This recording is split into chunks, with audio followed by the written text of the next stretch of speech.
Veterans Day is more than just a day to be out of school or work, and we got a chance to talk to one man whose story shows exactly why this day is important to all of us, Jennifer. That's right, Stephen. Let's go right now to ABC 3340's Patrick Thomas, who you sat down with a 95-year-old man, Jeff Esser, to learn more about one of the most significant battles in history.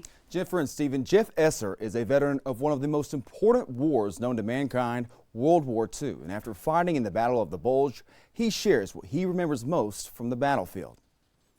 What was the objective during the Battle of the Bulge? To win. At 95 years old, From that standpoint, I've been fortunate. Jeff Esser knows many of his fellow soldiers never made it off the battlefield alive or have long since died. But when I ask, he is still willing to talk about World War II. Oh, I don't think about it much. The loneliness and the nights when we had to be on guard. As a mortarman, he recalls lobbing rounds towards the front lines during one of the most significant moments in American military history, the Battle of the Bulge. How scary was it?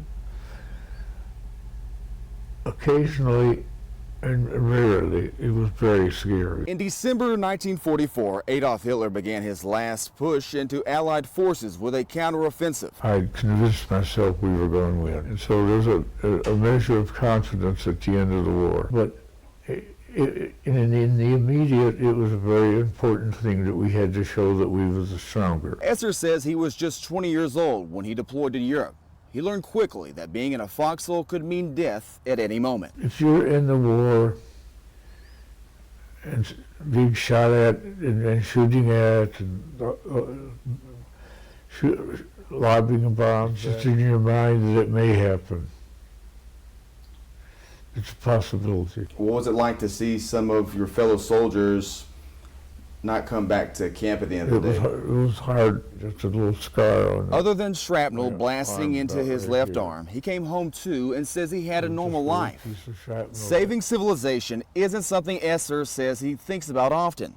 And during his time on Foreign Soul, he admits he didn't get too close to some of his fellow servicemen for fear of not knowing them a long time. Because of injury, you didn't get very close to your comrades from a personal standpoint.